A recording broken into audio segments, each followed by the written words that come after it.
হ্যাঁ, hello guys, এইবার বাকি পোয়েমটা আমি কমপ্লিট করতে চাই। মানে লাভ সং অফ যে আলফ্রেড প্রুফোক যতটুকু আছে, আর কবিতাটা পড়াতে পড়াতে একটু টাইম নেবে, ভীষণ কমপ্লেক্স পোয়েম যেহেতু। আর আজকে আমি দেখি যদি পুরোটা কমপ্লিট করে দিতে পারি। ঠিক আছে, অনেকটাই বাকি রয়েছে, মানে হাফ হয়েছে, এখনো হাফেরও অনেকটাই কম হয়েছে। তো বাকিটা আমি দেখি আজকে যদি কমপ্লিট করতে পারি যতটা করানো যায়। তো শুরু হয়েছে, লাস্ট ডে হয়েছিল সাইলেন্ট সিজ অব্দি হয়েছিল, লাস্ট ডে যতটা আমি করিয়েছিলাম। কি বলছি তারপরে দেখো। প্রুফক কি বলছে, and afternoon the evening the sleep so blissfully smooth by the long fingers asleep tired or it Mellinger stretch out of the door. He's here beside you and me, should I and after tea and the cake's eyes.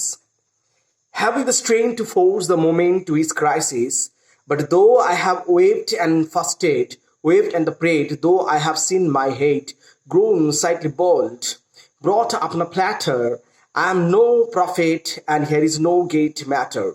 I have seen the moment of my greatness flicker, and I have seen eternal footman hold my foot, coat, and sneaker, and in short I was afraid. এবার পুরফুক কি বলছে দেখো। পুরফুক বলছে সন্ধেবেলা, দুপুরবেলা সন্ধ্যেবেলা slip সে ভালো করে অনেকটাই ঘুমিয়েছে। এখন এই দুপুরবেলা সন্ধ্যেবেলাটার সিগনিফিকেন্স হয় অনেক সময় যে মানুষের স্টেজ, ঠিক আছে। তো এই স্টেজগুলো নিয়ে একটু জানার আছে বা বোঝার আছে। স্টেজগুলো কেমন হয়, স্টেজগুলো সকালবেলাটা হচ্ছে সাধারণত ধরে নেওয়া হয় মানুষের তোমার হচ্ছে ফার্স্ট স্টেজ, অর্থাৎ সকালবেলা মানে শৈশবকাল। তারপরে দুপুরবেলা আফটারনুন, মিডিল এজ, তারপর সন্ধ্যাবেলা হচ্ছে একটু ওই মিডল এজ ক্রস করে ওল্ড এজের দিকে যাওয়া। তো এইগুলো কিন্তু ধরা হয় একটা অ্যালেগোরিক্যাল কনসেপশনে। কিন্তু এখানে দেখো, the afternoon evening sleep so blissfully smooth by long fingers, এখানে কবি সেরকম কিছু বলছেন না। আবার যদি তুমি ধরে নাও সেটা হতে পারে, না হওয়ার কিছু নেই, অ্যালেগোরিক্যাল ব্যাপারটা আসতে পারে। তখন সেক্ষেত্রে প্রুফ বয়স হয়ে গেছে, বয়স তার বেড়ে গেছে, আস্তে আস্তে বয়স বাড়তে বাড়তে তখন কি হয়েছে দেখো, স্মুথ লং ফিঙ্গার অ্যাসলিপ, তিনি ঘুমিয়ে পড়েছিলেন। লং ফিঙ্গার্স, এই লং ফিঙ্গার্স কথাটা খুব সুন্দর ব্যাপারটা ধরা হয়। এর মধ্যে একটা কোথাও একটা মায়ের ছাপ, যখন ঘুম পাড়িয়ে দেয়, ঘুম পাড়ানো গানের মধ্যে দিয়ে মাথায় হাত বোলানো হয় এবং এটা মা করেন, পরবর্তীকালে প্রেমিক প্রেমিকা বা তার স্ত্রী। এবং পূর্বোক্ত বিয়ে করেনি স্বাভাবিকভাবেই। লং ফিঙ্গার্স এখানে বলতে বোঝা যেতে পারে মি বি দ্য ফেট, ভাগ্য, ভাগ্যের কথাও হতে পারে, ঠিক আছে। লং ফিঙ্গার অ্যাসলিপ টায়ার্ড, হচ্ছে ভীষণ ক্লান্ত হয়ে গেছে। ওর ইট ম্যালিঙ্গার্স, ম্যালিঙ্গার্স মানে হচ্ছে ভ্রণিতা করা। তো বলছে কিসের ভ্যানিতা করা, and stretch on the door here beside you and me, ঠিক আছে।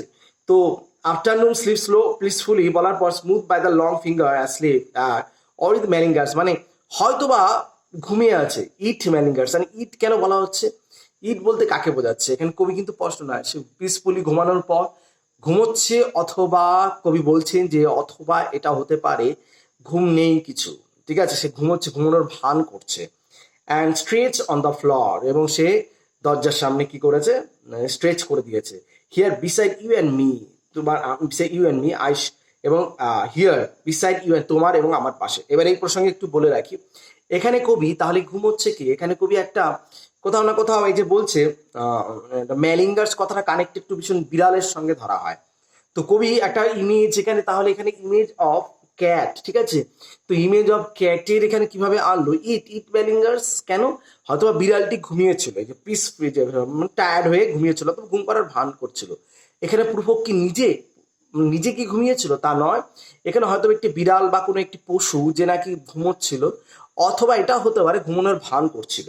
And stretch on the floor here beside you and me, ঠিক আমার পাশেই, তোমার এবং আমার পাশেই তারা। ইউ অ্যান্ড মি আমি তো বলেই দিয়েছি, ইউ কবির প্রেমিকা হতে পারে, আবার কবির বিবেক হতে পারে। Should I after take and the cakes and the ice, এইগুলো হচ্ছে দৈনন্দিন সাধারণ কাজ, মানে কেক নেওয়া, একটু চা খাওয়া, আইস, ঠিক আছে। তো এইগুলো আমরা দেখতে থাকি, ঠিক আছে।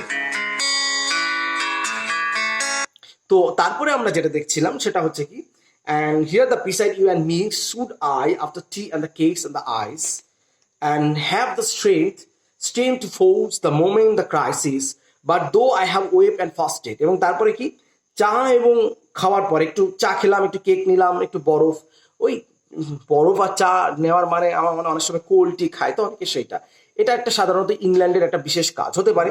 And have the strength to force the moment to its crisis, অ্যান্ড আমি অবশেষে সাহস পেলাম, সাহস পড়ে সেই ক্রাইসিসকে সলভ করতে গেলাম। ক্রাইসিস মানে তার লাইফের যে ক্রাইসিস, মানে এটা বলছেন বারবার, প্রত্যেকটা দিন তার সকালবেলায় অথবা সন্ধ্যেবেলায় একটু ব্রেকফাস্ট নিল বা অন্য কিছু নিল, অ্যান্ড দেন তারপরে মনে হলো তার যে এইবার বোধহয় আমি অ্যাটলিস্ট কিছু বলতে পারবো, at last I will do something and force the moment to his crisis, but though I have wept and fasted wept and the prayed, কিন্তু আমি কাঁদলাম, আমি ফার্স্টেড আমি ফাস্ট করে, অর্থাৎ আমি ভীষণভাবে কাঁদলাম, তার সঙ্গে উপোস করে থাকলাম। ফার্স্টেড মানে এখানে উপোস করাটা, ওয়েপ অ্যান্ড প্রে। ফার্স্ট কথাটা ইউজ করা হয় সাধারণত উপোস যেমন হয়, আবার ফার্স্ট এড মানে হচ্ছে ভীষণ দ্রুত শ্বাস প্রশ্বাস, তো প্যান্টিং ইউজ করা হয় এখান থেকে। অ্যান্ড কবি এখানে যেটা বলতে চাইছেন, I wept and fasted and wept and prayed. First কথাটার সঙ্গে কোথাও কানেক্টেড স্পিরিচুয়ালিটি বা তোমার হচ্ছে খ্রিশ্চিয়ানিটির একটা সিগনিফিকেন্স পাওয়া যায়। অ্যান্ড প্রেড সেখানে তাই, ফার্স্ট অ্যান্ড প্রেড কথাটা দুটোর মধ্যে দিয়েই আমি চেষ্টা করলাম, আই ওয়েপড আমি কাঁদলাম, আবার প্রার্থনা করলাম, though I have seen my head, এবং head grown me slightly bald, যেটা বয়সের সঙ্গে সঙ্গে এবার বয়স হয়ে গেছে তার, তার হেট, তার চুলের এই জায়গাটার অংশে একটু বার্ডনেস দেখা যাচ্ছে।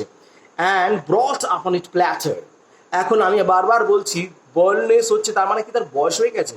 এটা বয়স হয়ে গেছে এটাও হতে পারে, তার অল্প বয়সে তার চুলগুলো পড়ে গেছে। আর অ্যাকচুয়ালি আমি বলেছিলাম অল্প বয়সে তার চুলগুলো পড়ে গেছে। সাধারণত বয়স হয়ে গেছে, এই যে সেই যে অ্যালগোরিক্যাল ব্যাপারটা সকালবেলা থেকে আমি বলেছিলাম যে সন্ধ্যেবেলা, সেটা এখানে প্রযোজ্য নয়। হ্যাঁ, সেই প্রযোজ্যটা আমাদের জীবনে আছে, কিন্তু এখানে প্রুফকের ক্ষেত্রে নয়। প্রুফক তো আমি বলছি বারবার, অল্প বয়সে তার অবস্থায় চুল পড়ে গেছে, হাতগুলো সরু, এইগুলো সে তো একটা মেয়েকে গিয়ে, মেয়েদের সামনে গিয়ে তার মনের কথাগুলো বলবে, সেগুলো তো সে বলতে পারেনি। অ্যান্ড তারপরে যেটা হলো, though I have seen the head, এবার তার মাথাটা ব্রট আপনার প্ল্যাটার, একটা প্লেটের উপর যেন কেউ তার মাথা কাটা মুন্ডুটা মাথা কেটে দিয়েছে, এবং তার মাথা কাটেনি, মানে সে দেখতে পাচ্ছে চোখের সামনে। Maybe it's a hallucination, or maybe তিনি কল্পনা করছেন যে তার কেউ প্ল্যাটারে একটা খাবারের থালার মধ্যে একটা মাথার থালা নিয়ে এসছে, মাথায় একটা মানে হেডটা কাটা মুন্ডুটা ওই থালার মধ্যে নিয়ে আসা হয়েছে। And it's what is that, এটা জন ব্যাপটিস্ট বলে একজন ছিলেন। হ্যাঁ, তো জন ব্যাপটিস্ট যার, এবং তার কাটা মুন্ডুটা ঠিক এইভাবেই কাটা হয়েছিল, এবং সেটা কাটা হয়েছিল এই জন ব্যাপটিস্টের। এবং এর একটা সিগনিফিকেন্স আমরা পাই, সাধারণত আমরা যদি পাই আমরা বলবো হচ্ছে কোথায় পাই, এটা আমরা হচ্ছে বাইবেলে খুঁজে পাই আমরা, ঠিক আছে। অ্যান্ড তারপরে কবি বলছেন, দেখো কেন বলছেন যে কি বলছেন তাহলে, হ্যাঁ, তো হ্যাঁ যেটা বলছিলাম, জন ব্যাপটিস্টের কথা বলছিলাম, যেটা তার মাথা মুন্ডুটা কাটা হয়েছে। এটা অ্যাকচুয়ালি স্যালোমি বলে একটা ক্যারেক্টার আছে, যেটা তোমরা পাবে ম্যাথিউ 14:3-11 পাবে, ম্যাথিউ 14:3-11। সেখানে জানতে পারবে আমরা কি জানবে, ম্যাথিউ 14 যেটা আমি বলছিলাম 3:11 পাওয়া যায়, জন ম্যাথিউস যার কথা বলা হয়। সেখানে সালোমের কে প্লিজ করার জন্য তো জন ব্যাপটিস্ট তার মুন্ডুটা কাটা হয়। সালোমের সঙ্গে জন ব্যাপটিস্টের সম্পর্ক খারাপ ছিল। অ্যান্ড সালোমির আসলে, এটা সালোমির যে মা ছিল, সালোমির মা এটার তার কনস্পিরেসিতে তার ষড়যন্ত্রে কিন্তু এই কাজটা হয়েছে। অ্যান্ড যাই হোক, কবি ওই জন ব্যাপটিস্টের সঙ্গে নিজের তুলনা একটা করছেন। অ্যান্ড বলছেন কি, দেখো I have moment the greatness flicker, উনি কবি মানে প্রভুক বলছে আই এম নো প্রফেট, আমি কোনো প্রফেট নই, মানে হজরত মোহাম্মদ অথবা আমি জিসাস ক্রাইস্ট নই। And here no great matter, এখানে কোনো গ্রেট ম্যাটার নয়। জন ব্যাপটিস্টের সঙ্গে তুলনা করছে ঠিকই, আবার করাও যাবে না। এই হচ্ছে কবির অন্তর্দ্বন্দ্ব কনফ্লিক্ট। বলছে জন ব্যাপটিস্টের, তাও তো একটা, তিনি জন ব্যাপটিস্ট পরবর্তীকালে তিনি একটা মানে বলা যায় প্রফেট হয়ে গেছিল। খ্রিশ্চানিটিতে তার একটা স্যাক্রিফাইস করেছিলেন, তিনি তার জীবন যে স্যাক্রিফাইস করেছিলেন সেই তার জন্য কিন্তু তার একটা গ্রেট ইম্পর্টেন্স আছে। হোয়ার অ্যাজ আমার কোনো ইম্পর্টেন্স নেই, আমার গ্রেটনেস ফ্লিকার, আমার গ্রেটনেসটা অনেকটা ফ্লিকার মানে অল্প করে শাইন করে আবার নিভে যাওয়া, ঠিক আছে, শাইনিং করে অনেকটা নিভে যায়, জোনাকির আলোর মতো। জোনাকির আলোটা কি কন্টিনিউয়াসলি পার্মানেন্টলি থাকে না, একটু নেভে আবার জলে, এরকম আর কি। তো but I have seen the eternal footman hold my coat and snicker, ঠিক আছে, and snicker footman coat and short. Snicker মানে কি, স্নিকার মানে হচ্ছে, ভালো করে আমি একটু বোঝাচ্ছি, coat and snicker, eternal foot বলে একটা সিগনিফিকেন্স আছে, তোমার বাইবেলের সঙ্গে কানেকশন আছে। ফুটম্যান কাকে বলা হয়? ইটার্নাল ফুটম্যান যে কোট হাত দিয়েছে। ফুটম্যান কথাটা ইউজ করা হয় সাধারণত, দেখবে জুরি গাড়িগুলো আছে তখনকার সময়, যে ঘোড়ার গাড়ি, তার পেছনে কিছু লোক থাকতো, অ্যাটেন্ডেন্স বলা হতো। তারা যে রিপব দলকে আমরা পড়েছি সেটা, তারা কিন্তু ওই জুরি গাড়িগুলোর সঙ্গে পেছন ফুটম্যানগুলো থাকতো তারা। তো ইটার্নাল ফুটম্যান এখানে চিরশাশ্বত ফুটম্যান, এটা চিরশাশ্বত ফুটম্যান অনেক সময় ধরা হয় জিসাস ক্রাইস্টের সঙ্গে যুক্ত করা হয়, অথবা আর একজনকে ধরা হয়, আর একজন মানে প্রফেট ইহুদিতে যে ধরা হয় সেটা হচ্ছে তার নাম হচ্ছে মোজেস বা মুসা, তাকেও ধরা হয়। এখন সেই eternal footman hold my coat, আমার কোটটা নিয়েছে, কোট অ্যান্ড স্নিকার। স্নিকার মানে তো আমি বলেছি অলরেডি, স্নিকার কথাটা ইউজ হয় সাধারণত কি না, কোটের সঙ্গে স্নিকার থাকে ভেতরে পরার জন্য, আন্ডারগ্রাউন্ড মানে আমার বলছে আন্ডার গার্মেন্ট টাইপের, এটা আন্ডার গার্মেন্ট আই থিঙ্ক আমি বলতে চাইছি যে কোটের নিচে পড়ে স্নিকার, তো সেটা হোল্ড করে রেখেছেন, তিনি হোল্ড করে রেখেছেন। And in short I was afraid. আর সত্যি কথা বলতে কি আমি ভীষণ ভয়, এই যে কোট আর স্নিকার্স লিখে রাখা মানে কি, তার মানে এর থেকে প্রমাণ হচ্ছে কবির ভেতরে ভীষণ অস্থিরতা কাজ করছে।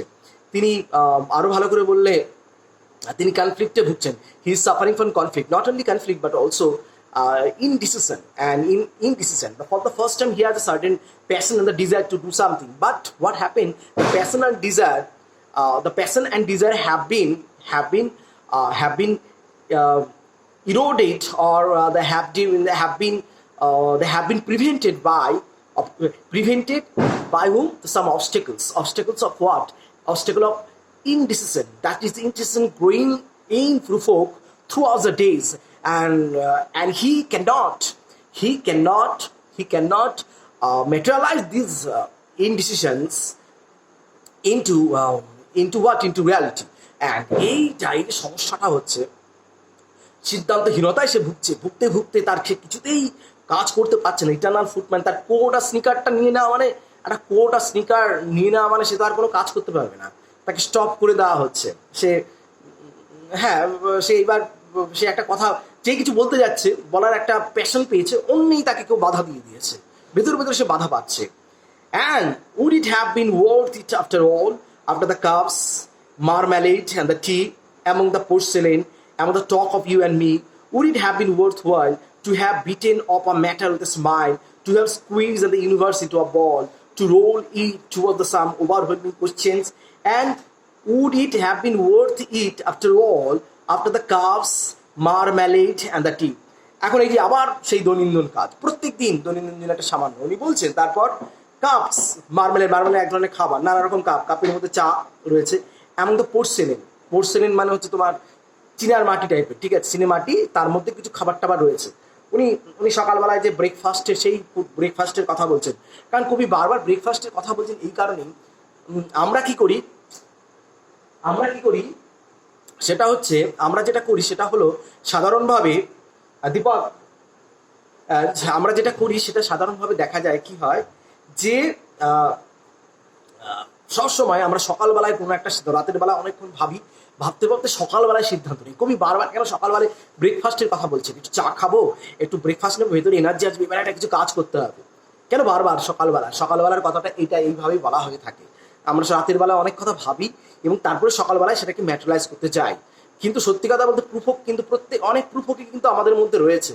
আমাদের এরকম অনেক অবস্থা হয়, খারাপ অবস্থা, যে রাতের বেলা কত কিছু আমরা ভাবি, কিন্তু দুপুর মানে সকালবেলা আমরা ভুলে যাই, বা আমার সেই রাতের বেলা অনেক কাজ করার যে বাসনাটা, হ্যাঁ, সেটা সকালবেলা মনে থাকে না, বা মনে থাকলেও ইচ্ছে থাকে না, হ্যাঁ, সেই এনার্জি থাকে না, ল্যাক অফ প্যাশন, হ্যাঁ, ইনঅ্যাক্টিভিটি, এইটা হচ্ছে অনেক বড় ব্যাপার। অ্যান্ড দেন আমরা কি দেখলাম, and would it have been the worthwhile to have beaten of the matter with a smile, to have squeezed the universe into a ball? এটা বিখ্যাত একটা লাইনের কথা মনে পড়ে যাবে, বলছে would it have been worthwhile, এইবার একটু চা খেয়ে নিলাম, মারমেলেড খেলাম, অনেক কিছু খেলাম, একটু চা হওয়ার পর কথা, and talk among some talk you and me, তোমার এবং আমার মধ্যে একটু কথা হলো, তোমার আর আমার মনের মধ্যে, আমার বিবেক এবং আমার মধ্যে, অনেকে বলছেন যে প্রেমিকা অথবা আমার মধ্যে, আসলে এটা একটা আমি বলবো বিবেক, ঠিক আছে। তোমার এবং আমার মধ্যে কথা হওয়ার পর কি হলো, কথাটা যেই হলো কথা, আমরা দুজন, আমার বিবেক এবং আমি কথা বলার পর, এবং তারপরে একটা শক্তি পেলাম, তো bitten off the matter with smile, হ্যাঁ, এবার মনে হলো smile, to have squeeze the universe into a ball, পুরো বিশ্ব ব্রহ্মাণ্ডটাকে একটা ছোট্ট বলে রূপান্তরিত করবো। এইটা অনেকটা অ্যান্ড্রু মার্ভেলের বিখ্যাত কবিতা আছে, হ্যাঁ, টু হিজ কোয়াইম স্ট্রেজ বলে একটি কবিতা আছে, তো সেই কবিতার একটা সিগনিফিকেন্স আছে এখানে। সেই let us roll all our strength, একটা বিখ্যাত কবিতা না, let us roll us all our strength and sweetening it into a ball all, and our sweetness, যেটা বলছে our sweetness ইন্টু আ বল, এটা বিখ্যাত লাইন আছে দেখবে, sweetness up into the ball, sorry sweetness up into the ball. এই যে কবি বলতে চাইছেন বারবার সিগনিফিকেন্সটা, ঠিক আছে। তো এই বল, এই যে বল, ওখানে কিন্তু সেক্সুয়াল কনোটেশনের কথা বলা হচ্ছে। সেখানে একজন নারী এবং পুরুষ তারা একসঙ্গে যখন সম্পর্ক স্থাপন করবে, করতে করতে তারা একটা বলে রূপান্তরিত হবে, মানে তাদের তাদের দুটো শরীর এক হয়ে গিয়ে বলে রূপান্তরিত হবে। That is metaphysical conception. কবি এখানে এই মেটাফিজিক্যাল কনসেপশনটাকে আনছেন, এবং ওই মেটাফিজিক্যাল কনসেপশনের মধ্যে একটা ইম্পর্টেন্স আছে, গুরুত্ব আছে, সেটা হচ্ছে স্ট্রেংথ বা তোমার প্যাশনটাকে কালেক্ট করা, গ্যাদার করা। এখন কবি কি সেটা পারবেন? তার পক্ষে কি সেটা সম্ভব? Is it possible for him? কবি বলতে এখানে প্রুফকে to roll it towards some overwhelming question, to say, কি বলা, I am Lazarus, come from the dead, come back to tell you all, I shall tell you all, if one settling the pillow on her head should say that is not what I mean at all, that is not at all. তারপরে কি বলছে দেখো, two roll it towards some overwhelming question, to say. তারপর অবশেষে কুইজ করে বললো to roll towards something overwhelming question, সেই কোশ্চেন, সেটা কোশ্চেন কি বলবো, আই অ্যাম লেজারাস। এবার লেজারাসের একটা গ্রেট সিগনিফিকেন্স আছে, ভালো করে আন্ডারলাইন করে রাখবে যখন টেক্সটটা থাকবে, এই লাইনটা আন্ডারলাইন করবে। তারপর to have beaten of matter, two have squeeze, এই লাইনটা যাদের সামনে টেক্সট আছে ভালো করে এটাকে আন্ডারলাইন করে রাখবে। অ্যান্ড আই এম লেজারাস, লেজারাস হচ্ছে, আমি একটু বলি, লেজারাসের কনসেপশনটা দুটো গল্প আছে লেজারাসের। একটা হচ্ছে লেজারাস হচ্ছে বেথানির গল্প বলা হয়। বেথানি যে হচ্ছে মেরি এবং বার্থার যে ভাই, ব্রাদার, যাকে মেরে ফেলা হয়েছিল, তো জিসাস ক্রাইস্ট পরবর্তীকালে সে বেথানিকে কি করবে, বাঁচিয়ে নিয়ে এসেছিলেন, মানে কবর থেকে তাকে বাঁচিয়ে তোলা হয়েছিল। কিন্তু এই বেথানি, কিন্তু আর একটা গল্প হয় বলা হয়ে থাকে, সেটা হচ্ছে Dives and Lazarus. Dive and Lazarus হচ্ছে ডাইভস অ্যান্ড লিপার। লিপার মানে এখানে ল্যাজারাস মানে সাধারণত সেই ভিক্ষুকের কথা বলা হয়, যে ভিক্ষুক লোকের বাড়িতে, যার কুষ্ঠরোগ হয়েছে, লোকের বাড়িতে সামনে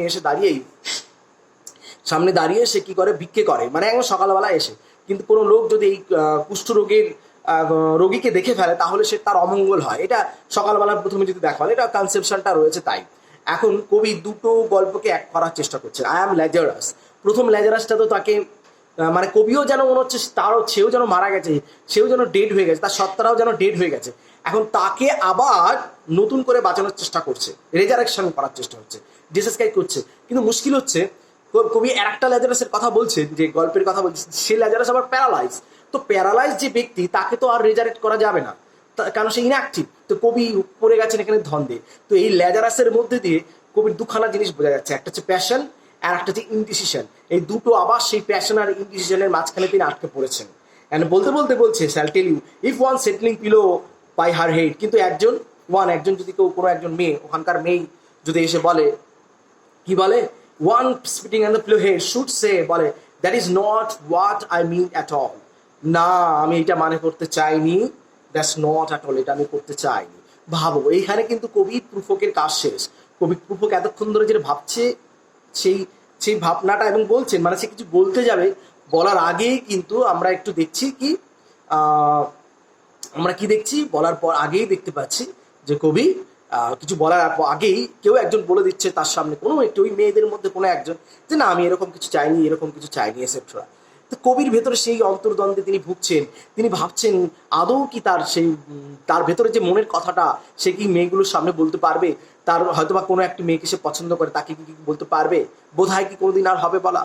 তো আজকে আমি এইটুকুনি কমপ্লিট করলাম, বাকিটা সামনের দিন হবে।